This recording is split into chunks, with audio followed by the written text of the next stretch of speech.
தாய் தமிழ் உறவுகள் அனைவருக்கும் வண்ணத்தமிழின் அன்பான வணக்கங்கள். தமிழ்நாடு என்றாலே தமிழ் மொழிக்கும் கலாச்சாரம், பாரம்பரியம், பண்பாடு மட்டுமல்ல, ஆன்மீகத்திலையும் சிறந்த மண்தான் தமிழ்நாடு. உலகமே வியக்கக்கூடிய எத்தனையோ கோயில் கட்டிடக்கலைகள் இங்கு உண்டு. இதனுடைய காலம் மிக மிக தொன்மையானது. அந்த வகையில நம் முன்னோரான தமிழன், தமிழ் மரபன், தமிழ் கடவுள் முருகனுக்கு கோயில் இங்க பல உண்டு. குன்று இருக்கும் இடமெல்லாம் குமரன் இருப்பான். ஆமாங்க, இந்த 6 சிறப்புமிக்க குன்றுகளான அறுபடை வீட்டுக்குத்தான் இந்த ஆண்டினுடைய என்னுடைய முதல் பயணம். வாங்க 6 படை வீடுகளுக்கும் சென்று முருகனுடைய அருள் பெற்று திரும்பி வரலாம். இப்ப நம்ம பார்த்துட்டு இருக்கிறது முருகனினுடைய முதல் படை வீடான திருப்பரங்குன்றம். சங்கம் வைத்து தமிழை வளர்த்த மதுரையில முருகனுக்குரிய படை வீடுகள்ல 2 உண்டு.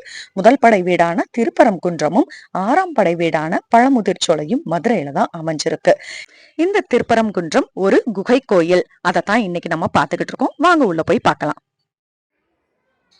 இந்த தலத்தினுடைய சிறப்பு என்ன அப்படின்னா, தந்தையும் மகனும் ஒரே கோயிலில் வீற்று இருக்கிறதா இந்த தலத்தினுடைய முதல் சிறப்பு. எப்படி நம்ம திருவண்ணாமலையில் இருக்கக்கூடிய மலையை சிவனாகவே எண்ணி அதனை கிரிவலம் வருகின்றோமோ, அதே மாதிரி திருப்பரங்குன்றத்தில் இருக்கக்கூடிய மலையும் சிவனே என்று மக்களால் நம்பப்படுகிறது. அதற்கு சாட்சியாக இங்க முருகனுடைய வாகனமான மயில் இருக்கு. அதனோடு சேர்ந்து 2 நந்திகள், அதாவது பெரிய நந்தி ஒன்றும் சிறிய நந்தி ஒன்றும், ஒரு மயில் வாகனமும் இந்த கோயில்ல காட்சியளிக்குதுங்க. இந்த தலத்தினுடைய வரலாறு என்ன அப்படின்னு பாத்தீங்கன்னா, சூரபத்மன் ஒரு காலத்துல தேவர்களை எல்லாருமே ரொம்ப கொடுமை செஞ்சுட்டு வந்துட்டு இருக்காரு. இந்த கொடுமையெல்லாம் தாங்க முடியாம தேவர்கள் எல்லாருமே சிவன் கிட்ட போய் முறையிட, சிவன் பார்வதி கிட்ட முறையிட, பார்வதி தன்னுடைய மகனான முருகனை கூப்பிட்டு ஆசீர்வாதம் செஞ்சு ஒரு வேலையும் கொடுத்தனுப்பி இந்த சூரபத்மனை அழிச்சு வென்று தேவர்களை காப்பாற்று அப்படின்னு வழி அனுப்பி வைக்கிறாங்க. தாயினுடைய கட்டளைக்கு இணங்கி இவரு திருச்செந்தூர்ல போய் படையமைச்சு அங்க சூரபத்மனோடு போரிட்டு அவரை ஜெயிக்கிறாரு. இப்போ தேவர்கள் எல்லாருமே சூரபத்மனுடைய பிடியிலிருந்து விடுவிக்கப்படுறாங்க. தேவர்களினுடைய தலைவனான இந்திரன் இந்த நிகழ்வை பாராட்டுற விதமா முருகனுக்கு தன்னுடைய அன்பு மகளான தெய்வானைய திருமணம் செஞ்சு கொடுக்கறாங்க. இந்த தெய்வானை முருகனுடைய திருமணம் நடந்த இடம்தான் திருப்பரங்குன்றம். இந்த திருமணத்தை நடத்தி வச்சதே முருகனுடைய தந்தையான சிவபெருமான் தான். இந்த கோயிலினுடைய சிறப்பு தெய்வானையோடு முருகன் அமர்ந்த கோலத்தில் காட்சியளிக்கிறது தான். அது மட்டும் இல்லாம தன்னுடைய தாய்மாமனான திருமாலும் இந்த கருவறைக்குள்ளேயே தான் இருப்பாரு. அது இதனுடைய கூடுதல் சிறப்பு. வாங்க தொடர்ந்து முருகனுடைய 2ஆம் படை வீட்டை பத்தி பார்க்கலாம். வணக்கம் தமிழ் மக்களே. இன்னைக்கு நம்ம இருக்கிறது எங்க அப்படின்னு பாத்தீங்கன்னா, முருகனுடைய 2ஆம் படை வீடான திருச்செந்தூர்ல தான் இருக்கும். இந்த தலத்துக்கு என்ன சிறப்பு அப்படின்னு பாத்தீங்கன்னா, எப்பயுமே குன்று இருக்கும் இடம் எல்லாமே குமரன் இருக்கும் இடம் அப்படின்னு சொல்லுவாங்க. ஆனா முருகனுடைய கோயில் ஒரே ஒரு கோயில் மட்டும்தான் கடலுக்கு பக்கத்திலேயே, ரொம்ப பக்கத்திலேயே இருக்கும். பாத்தீங்கன்னா தெரியும், இது கடல் பக்கத்திலேயே கோயில் இருக்கும். ஸோ கடற்கரை ஓரத்துல இருக்கக்கூடிய ஒரே கோயில் திருச்செந்தூர் முருகன் கோயில் தான். இதை 2ஆம் படை வீடுன்னு சொல்றாங்க. அதாவது படை வீடு அப்படின்னா, இங்க வந்து சூரபத்மனை வதம் செய்யறதுக்காக சக்தி கிட்ட இருந்து வேல் வாங்கிட்டு வந்து இங்கதான் போர் படை அமைச்சு சூரபத்மனை அவர் போர்ல வென்றார். அவரை போர்ல கொல்லல, இவர் வந்து கருணை கடல் கந்தன் அப்படின்னு சொல்லுவாங்க இல்லையா. சூரபத்மனை போர்ல வென்று அதைத்தான் அவருடைய கொடியாகவும் மயிலாகவும் வந்து 2ஆ பிளந்து தன்னுடையனே வச்சுப்பாரு சூரபத்மனை. அவருடைய அகந்தையெல்லாம் அழிச்சது இந்த தலம் தான். இந்த இடத்துல தான் அவர் போர்ப்படை எல்லாமே நிறுவி பண்ணியிருக்கிறாரு. ஸோ இங்க நம்ம முருகன் வந்து ஒரு போர்க்கடவுளா இங்க வணங்கப்படுறாரு. அதனால இது 2ஆம் படை வீடு அப்படின்னு சொல்றாங்க. இந்த போர்ல ஜெயிச்சதுக்கு அப்புறம் தான் தேவர்கள் எல்லாருமே விடுவிக்கப்பட்டாங்க. இப்ப தேவர்களினுடைய தலைவன் யாரு அப்படின்னு பாத்தீங்கன்னா இந்திரன். ஸோ இந்த இந்திரன் வந்து தேவர்களுடைய தலைவனா இருக்கிறதுனால தேவர்களை எல்லாமே முருகன் இந்த சூரபத்மனை வென்று விடுவித்ததால் அவருடைய மகளான தெய்வானையை நம்ம திருப்பரங்குன்றத்தில் அவருக்கு வந்து மனமுடித்து வைத்தார். திருப்பரங்குன்றதுன்றது முருகனுடைய முதல் படை வீடு, இது 2ஆவது படை வீடு. ஏன் முருகனுக்கு 6 படை வீடு அப்படின்னு சொல்றாங்க அப்படின்னா, முருகனுக்கு என்ன 6 படை இருக்கா, இல்லை 6 படை வீடுகள்னா என்ன அப்படின்னு பார்த்தோம்னா, உண்மையை சொல்லணும்னா இங்க மட்டும்தான் அவர் போர்ப்படையை அமைச்சு போர் நடத்தி சூரபத்மனை வந்து ஜெயிச்சார். மற்ற இடத்துலலாம் போர் நடத்தினாரான்னா அப்படியெல்லாம் இல்லை. அதாவது நம்ம நக்கீரர் வந்து திருமுருகாற்றுப்படையில சொல்லியிருப்பாரு, மக்கள் அவங்களுடைய கஷ்டம் கவலை அவங்களுடைய மனக்குறைகள் எல்லாமே இங்க வந்து முருகன் கிட்ட சொல்லி சொல்லி சொல்லி ஆற்றிட்டு போவாங்களாமா, அவங்களுடைய 6 படைகள் 6 தலத்திலையும். அதனாலேயே அதுக்கு வந்து 6 படை வீடு அப்படின்னு சொல்லிட்டு பேர் வந்தது. ஆனால் உண்மையாகவே போருக்காக ஒரு படையை ஏற்படுத்தி அதை இங்கே தங்க வச்சு நடத்தின ஒரே இடம் வந்து திருச்செந்தூர் தான். இங்கே திருச்செந்தூருடைய சிறப்பு ஏற்கனவே நம்ம பார்த்தது மாதிரி இங்கே கடலோரத்தில் அமைஞ்சிருக்கக்கூடிய ஒரே கோயில் திருச்செந்தூர் முருகன் கோயில். முருகனுடைய 2 படை வீடுகளை பார்த்துட்டோம். இப்ப நம்ம பார்த்துட்டு இருக்கிறது அவருடைய 3ஆம் படை வீடு. எந்த தலம் அப்படின்னு கேக்குறீங்கன்னா, முருகனுடைய 6 படை வீடுகள்ல ஏன் முருகனுடைய கோயில்கள் எல்லாத்துலயும் ரொம்ப சிறப்பு வாய்ந்தது இந்த 3ஆம் படை வீடுதான். கட்டிய கோமணத்தோடு குன்றினுடைய உச்சியில் நின்று பக்தர்களினுடைய பார்வை எல்லாம் ஈர்த்ததுதான் இந்த இடம். ஆமாங்க, சரியா கண்டுபிடிச்சிட்டீங்க. முருகனினுடைய 3ஆம் படை வீடான பழனியில தான் இப்ப நம்ம இருக்கோம். இப்போ சரியா நேரம் அதிகாலை 2:45. முருகனுடைய தரிசனம் காண நம்ம போயிட்டு இருக்கோம். நம்மள மாதிரி எத்தனை பக்தர்கள் அங்க வரிசை கட்டி நின்றுட்டு இருக்காங்கன்னு பாருங்க. இந்த நேரத்திலேயே அத்தனை கூட்டமாக இருக்கு. எப்பயுமே பழனிக்கு ஒரு சிறப்பு தாங்க. குறிப்பா பஞ்சாமிர்தம்னாலே பழனி அப்படின்ற ஒரு விஷயம் தான் நமக்கு ஞாபகம் வரும். இந்த பழனி மலை கோயில் அப்படின்னாலே மிக பிரசித்தி பெற்றது பஞ்சாமிர்தம். இந்த பஞ்சாமிர்தத்துக்கு நிறைய மருத்துவ சக்தி உண்டு. இந்த பஞ்சாமிர்தம் பாத்தீங்கன்னா மலை வாழைப்பழத்துல தான் செய்யறாங்க. இந்த மலை வாழைப்பழம் அப்படின்றது உடலுக்கு ரொம்ப குளிர்ச்சி தரக்கூடியது, ரொம்ப நன்மை அளிக்கக்கூடியது. வேறு பழங்கள்ல செய்ய மாட்டாங்க. எத்தனையோ கோயில்கள்ல பஞ்சாமிர்தம் கிடைச்சாலும் பழனி பஞ்சாமிர்தம் எப்பயுமே சிறப்பு தான். வாங்க, கோயிலுடைய அடிவாரத்துக்கு வந்துட்டோம். கீழே முருகனுடைய அண்ணன் கணபதியினுடைய கோயில் இருக்கு. அவருக்கு ஒரு வணக்கம் வச்சுட்டு முருகனை பாக்குறதுக்கு மலை ஏறலாம். மலை மேல நடந்து போறவங்களுக்காக 2 பாதைகள் இங்க அமைக்கப்பட்டிருக்கு. ஒண்ணு நெட்டுக்குத்தாக இருக்கக்கூடிய இந்த படிக்கட்டு பாதை. இன்னொரு பாதை என்ன அப்படின்னா, வயதானவர்கள் கொஞ்சம் நடக்க முடியாதவங்கள போகக்கூடிய இந்த யானை பாதை. இந்த யானை பாதை வழியா போறோம்னா அதிகமா களைப்பு தெரியாது, கால்வலி இருக்காது. நாங்க 2 பாதை வழியாவும் மாத்தி மாத்தி போறோம். அன்பு தோழமைகள் அனைவருக்கும் வண்ணத்தமிழின் அன்பான வணக்கங்கள். இன்றைக்கு நம்ம எந்த இடத்துல இருக்கோம் அப்படின்னு பாத்தீங்கன்னா, முருகனுடைய 3வது படை வீடான பழனி மலையில தான் இன்னைக்கு நம்ம இருக்கிறோம். கிட்டத்தட்ட காலையில 3 மணிக்கு நம்மளுடைய பிரயாணம் ஆரம்பிச்சது. 4 நாளைகளுக்கெல்லாம் இறைவனுடைய விஸ்வரூப தரிசனம் கிடைத்தது. ரொம்ப நல்லபடியா திருப்தியா சுவாமி தரிசனம் செஞ்சுட்டு இன்னைக்கு உங்க முன்னாடி இருக்கும். நம்ம எத்தனைதான் பெரிய பெரிய இலக்கியங்களை புரட்டி பார்த்தாலும், பெரிய ஆன்மீக தேடல்கள்ல பார்த்தாலும், ரொம்ப ஆதி கடவுள் யாருன்னு பாத்தீங்கன்னா சிவன் இருக்காங்க, சக்தி கொற்றவை இருக்காங்க, அதுக்கப்புறம் நம்ம தமிழ் கடவுளான முருகப்பெருமான் இருக்காங்க. ஏன் இவரை நம்ம தமிழ் கடவுள் முருகப்பெருமான் அப்படின்னு சொல்றோம்னா, இப்ப சிவனுக்கு பாத்தீங்கன்னா உங்களுக்கு வட இந்தியாவில மற்ற நாடுகள் எல்லாம் நிறைய கோயில்கள் இருக்கு. இந்தியாவில கூட வட இந்தியாவிலயும் இருக்கு.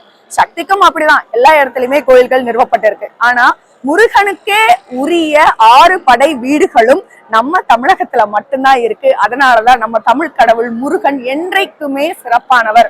கொற்றவையினுடைய அன்பு மைந்தன். குழந்தையாக இருந்த பருவத்திலிருந்து குமரனாக வளர்ந்த வரைக்கும் நமக்கு பல்வேறு விதத்துல அருள்களை பாலித்து கொண்டிருக்கிறார் நம்ம தமிழ்நாட்டுல.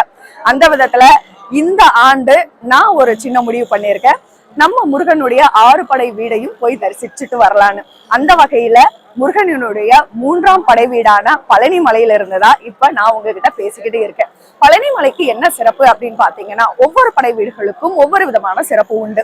பழனி மலைக்கு உங்களுக்கு நல்லாவே தெரியும், அவங்க அப்பா ஒரு திருவிளையாடல் நடத்தினாரு. சாட்சாத் நம்ம சிவபெருமான் தான். அந்த திருவிளையாடல்ல ஒரு ஞான பழத்தை பெறுவதற்காக தன்னுடைய அண்ணன் விநாயகர் வென்றுட்டதுனால கோபம் கொண்டு, ஞானப்பழம் எனக்கு கிடைக்காதா, அதற்கு நான் தகுதி இல்லையா அப்படின்னு கோபம் போட்டு சண்டை போட்டு வந்து இந்த மலை உச்சியில தான் அமர்ந்ததா நம்ம புராணங்கள் சொல்லப்படுதுங்க. இது அதுக்காக மட்டும்தான் சொல்லியிருக்காங்களா அப்படின்னா, இந்த பழனி மலைக்குன்னு நிறைய சிறப்பு இருக்கு. இது சித்தர்கள் நிறைய பேர் வாழ்ந்த பூமி. கிட்டத்தட்ட 100கணக்கான சித்தர்கள் இந்த மண்ணுல வாழ்ந்திருக்காங்க. இங்க இருக்கக்கூடிய முருகனுக்கு சித்தநாதன் அப்படின்ற ஒரு பெயரும் உண்டு. எப்படி நம்ம யோக கலைக்கெல்லாம் ஆதி குருவாக இருக்கக்கூடியவர் ஆதி சிவன் அப்படின்னு சொல்றோமோ, அதே மாதிரி சித்தர்களுக்கு எல்லாம் சித்தன், சித்தர்களுக்கெல்லாம் மிகப்பெரிய தலைவன் நம்ம முருகன் சித்தநாதன் அப்படின்ற பேர்ல தான் இங்க வழிபடுறாங்க. இங்க கிட்டத்தட்ட 100கணக்கான சித்தர்கள் மேல இங்க வாழ்ந்திருக்காங்க. குறிப்பா சொல்ல போனோம்னா போகர் சித்தர் தான் இந்த மலை உச்சியில இருக்கக்கூடிய முருகன் சிலையை நிறுவி இருக்கிறாரு. இந்த முருகன் சிலை பாத்தீங்கன்னா உங்களுக்கு தெரிஞ்சதுதான், 9 விதமான விஷங்களை கொண்டு உருவாக்கப்பட்ட ஒரு சிலை. இது தெரியும் நமக்கு நவபாஷான சிலைன்னு. ஆனா ஒரு கூடுதல் தகவல் என்ன அப்படின்னா, இந்த 9 வகையான விஷத்தோடு சேர்ந்து கிட்டத்தட்ட 4000க்கும் மேற்பட்ட மூலிகைகளினுடைய கலவையை கொண்டு இதை தயாரிச்சிருக்காங்க. இது எத்தனை வருஷம் போகரால் உருவாக்கப்பட்டதுன்னு பாத்தீங்கன்னா கிட்டத்தட்ட 9 ஆண்டுகள் இவர் வந்து இந்த சிலையை உருவாக்கி இருக்காங்க. இதுக்கு எத்தனை சித்தர்கள் கூட இருந்திருக்காங்கன்னு பாத்தீங்கன்னா 81 சித்தர்கள் கூட இருந்திருக்காங்க. 9 ஆண்டுகளா செஞ்சிருக்காங்க.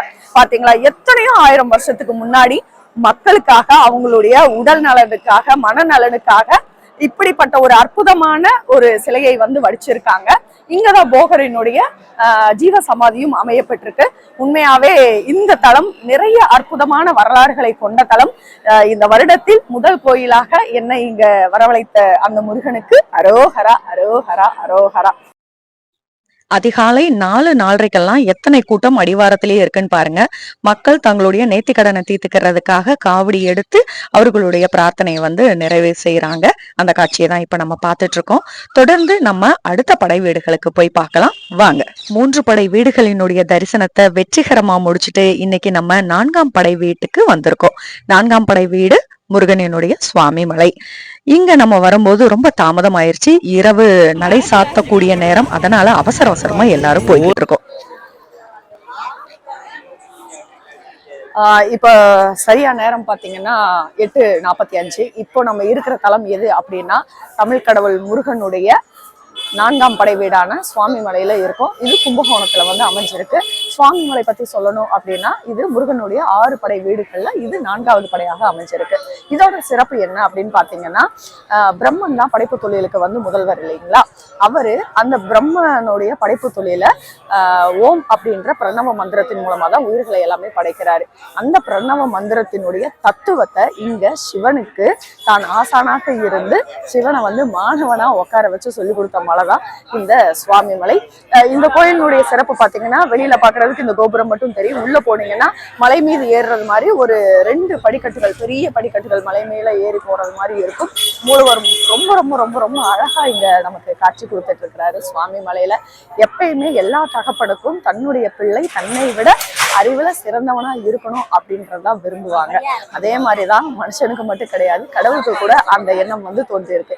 அதனாலதான் பிரணவத்தினுடைய தத்துவம் எல்லாத்தையுமே அறிந்த சிவன் கூட தன்னுடைய மகனுடைய வாயால அதை கேட்கணும் அப்படின்னு சொல்லிட்டு ஒரு மாணவனா மாறி தன்னுடைய கை கட்டி வாய்ப்பொத்தி மகனிடம் ஓம் என்கின்ற பிரணவ மந்திரத்தினுடைய தத்துவத்தை கேட்ட சன்னதிதான் இந்த சன்னதி. இந்த மலையில இருக்கிற சுவாமி அப்பனுக்கு பாடம் சொன்ன சுப்பையன், சிவகுருநாதன் அப்படின்ற சிறப்பு பெயரால அழைக்கப்படுறாரு. இது மாதிரி இன்னும் நமக்கு 2 தலங்கள் மிச்சம் இருக்கு. அந்த தலங்கள் என்ன அப்படின்றத தொடர்ந்து பார்க்கலாம். வணக்கம். இன்னைக்கு நம்ம இருக்கிற தலம் எது அப்படின்னு பாத்தீங்கன்னா முருகனுடைய 5ஆம் படை வீடான திருத்தணியில தான் இன்னைக்கு நம்ம இருக்கோம். இந்த தலத்திற்குரிய வரலாறு என்ன அப்படின்னு பாத்தீங்கன்னா நம்ம 2ஆம் படை வீடான திருச்செந்தூர்ல சூரபத்மனை அவர் போர்ல படை அமைச்சு அங்க சூரபத்மனை வந்து தோற்கடிச்சாரு இல்லையா. தோற்கடிச்சிட்டு அவரை வந்து சேவலாவும் மயிலாவும் மாத்திடுறாரு இல்லையா. அதுக்கப்புறம் பாத்தீங்கன்னா அவருடைய கோபம் தணியல. கோபம் தணியாம அவருக்கு எங்கேயாவது போய் அவருடைய கோபத்தை தணிக்கணும் அப்படின்றதுக்காக வந்த குன்று தான் இந்த குன்று. அதனாலதான் இதை வந்து தணிகை மலை அப்படின்னு சொல்றாங்க.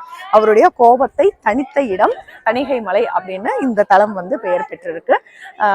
இங்கதான் பாத்தீங்கன்னா நம்ம முருகன் வந்து தமிழ் கடவுள் மட்டும் இல்லைங்க, இவரு காதல் செய்யறதுலயும் மிகப்பெரிய வல்லவர். தமிழனுக்கு காதலும் வீரமும் 2 கண்கள் அப்படின்னு சொல்லுவாங்க. அத நம்ம தமிழ் கடவுள் முருகன் கிட்ட வந்து அதை பார்க்கலாங்க. முருகனை மாதிரி ஒரு சிறந்த அசுரன், சிறந்த வீரன் வந்து நம்ம பார்க்கவே முடியாது. எத்தனை காலம் நீங்க முன்னாடி எடுத்தாலும் தமிழர்களுடைய பண்பாடுல முருகன் இல்லாத இடத்த நம்மளால பார்க்கவே முடியாது. முருகனை வந்து இன்னைக்கு நம்ம மயில் மீது அமர்ந்திருக்கிற ஒரு தெய்வமா பாக்குறோம் இல்லையா. ஆனா அப்படி இல்லை. அவன் வந்து யானை மீது வந்து மிகப்பெரிய மீசை வைத்து யானை மீது வந்து போர் செய்தவன். இன்னைக்கு நம்ம தமிழர்கள் பயன்படுத்தக்கூடிய வானியலாகட்டும், கலாச்சாரமாகட்டும், நம்மளுடைய இலக்கியத்துல எல்லாமே கிட்டத்தட்ட எல்லா கலைகளையும் வாழ்வியல் நெறிமுறைகள் அத்தனையும் அள்ளி கொடுத்தது முருகன் தான். நான் வேள்பாரி நாவல் படிக்கும் போது பாத்தீங்கன்னா அந்த வேள்பாரி நாவல்ல முருகன் வள்ளியினுடைய காதல் கதைய சொல்லியிருப்பாங்க. அப்பா அப்பா அப்பா அப்பா படிக்க படிக்க படிக்க ஒரு திகட்டாத தெள்ளமுதாத்தான் இருக்கும் முருகன் மற்றும் வள்ளியினுடைய காதல் கதை. இந்த திருத்தணிகைக்கு இன்னொரு சிறப்பு என்ன அப்படின்னு பாத்தீங்கன்னா நம்ம திருச்செந்தூர்ல இருந்து சூரபத்மனை வதம் செஞ்சு முடிச்சுட்டு தன்னுடைய கோபத்தை தணிக்கிறதுக்காக வந்த இடம் தான் இந்த தணிகை மலை. இங்கதான் முருகன் வள்ளியை பார்த்து அவங்க வந்து காதல் செய்து திருமணம் பண்ணாங்க. அதுக்கு நம்ம கணேசன் வந்து பாத்தீங்கன்னா யானை வடிவத்துல வந்து விரட்டி வந்து அவங்கள பயமுறுத்தி முருகன் அங்க வந்து காப்பாத்தி அவங்களுக்குள்ள ஒரு காதல் ஏற்பட்டு இங்க வள்ளியை திருமணம் செய்த இடம்தான் இந்த திருத்தணிகை மலை. இங்க பாத்தீங்கன்னா மூலவர் சன்னதியில முருகன் வந்து தனியா இருப்பாரு. அவருடைய வலது பக்கத்துல தெய்வானையும் இடது பக்கத்துல வள்ளியும் வந்து தனித்தனி சன்னதிகளா அமைஞ்சிருக்கு. அதற்கு பக்கத்துல முருகன் வள்ளி தெய்வானை 3 பேரும் ஒன்னா இருக்கிற மாதிரி இருப்பாங்க. இந்த திருத்தணிகை மலை ரொம்ப ரொம்ப ரொம்ப ஒரு சிறப்பு வாய்ந்த இடம். நமக்கு என்னதான் ஒரு குடும்பத்திலேயோ நண்பர்கள்கிட்டயோ சமுதாயத்தை பார்க்கும் போதோ எத்தனையோ நிறைய கோபங்கள் வரும். மக்கள் நடந்துக்கிறதோ நம்ம உற்றார் உறவினர்கள் நடந்துக்கிறதோ பார்க்கும்போது நிறைய கோபம் வரும். நான் இதை எப்படி எடுத்துக்கிறேன்னா எனக்குள்ள இருக்கிற கோபம், ஆங்காரம், அகங்காரம் எல்லாத்தையுமே தணிச்சு ரொம்ப சாதாரண மனுஷியா இயற்கையோடு இயற்கையா இருக்கிற மாதிரி எனக்குள்ள இருக்கிற அத்தனை கெட்ட விஷயத்தையும் தணிக்கிறதுக்காக இந்த முருகப்பெருமானை நான் வேண்டிக்கிறேன். திருத்தணிகைக்கு அரோகரா, முருகனுக்கு அரோகரா. அங்க சுத்தி இங்க சுத்தி ஒரு வழியாக முருகனினுடைய 6ஆம் படை வீடான பழமுதிர்ச்சோலைக்கு மீண்டும் மதுரை மண்ணிலேயே நம்ம கால் வச்சிருக்கோம். இந்த இடம் ரொம்ப ரொம்ப சிறப்பு வாய்ந்த இடம். ஏன்னா இது ஒரு காட்டுக்குள்ள இருக்கக்கூடியது. இது ஒரு சோலை அப்படின்னு சொல்லுவாங்க. அதனாலதான் இது பழமுதிர்ச்சோலை அப்படின்னு பெயர் பெற்றிருக்கு. இந்த தலம் ரொம்ப ரொம்ப பிரசித்தி பெற்றது. முருகனுடைய 6 படை வீடுகள்ல இது 6வது படை வீடு பழமுதிர்ச்சோலை. இது ஒரு சோலைவனம். இங்கதான் முருகன் வள்ளி தெய்வானையோட 2 பேர் கூடமே காட்சி அளிக்கிற ஒரே தலம். இங்க பாத்தீங்கன்னா முருகன் வள்ளி தெய்வானையோடு மட்டுமல்ல, இங்க 3 கருவறைகளும் வந்து ஒரே மாதிரி இருக்கும். விநாயகர் இருப்பாங்க, முருகன் வந்து வள்ளி தெய்வானையோடு ஒரு கருவறையில இருப்பாங்க, இன்னொன்னுல வந்து ஆதிவேல் வந்து வச்சிருப்பாங்க. இது இந்த கோயிலோட சிறப்பு. ஒரு காலத்துல இது ஒரு மிகப்பெரிய சோலையாக இருந்திருக்கு. முருகன் செஞ்ச அந்த திருவிளையாடனால் இது பழமுதிர்ச்சோலை அப்படின்ற ஒரு பெயருக்கு உள்ளாகி இருக்கு. இதுக்கு ஒரு புராண கதை உண்டு. எல்லாருக்குமே அவ்வை பாட்டியே தெரியும். ஒரு காலத்துல அவ்வை பாட்டி வலுநெடுக வந்துட்டு இருக்கும் போது அவங்க ரொம்ப களைப்பா இருந்திருக்காங்க. அந்த களைப்பை ஆற்றுவதற்காக இங்க இருக்கிற ஒரு மண்டபத்துல உட்கார்ந்துருக்காங்க. அவங்களுக்கும் ரொம்ப பசி. இதையெல்லாம் பார்த்துட்டு இருந்த நம்ம முருகன், தமிழ் பிரியன், தமிழ் கடவுள் முருகன் என்ன பண்ணியிருக்காரு, கொஞ்சம் அவ்வையோட விளையாடலாம் அப்படின்னு பார்த்துட்டு ஒரு சிறுவன் வேடத்துல வந்து, என்ன பாட்டி ரொம்ப களைப்பா இருக்கீங்க, பசியா இருக்கு, ஏதாவது உங்களுக்கு நான் பழம் தரட்டுமா அப்படின்னு நாவல் பழம் மரத்துக்கு மேல உட்காந்து அவ்வை பாட்டியை பார்த்து கேட்டிருக்காங்க.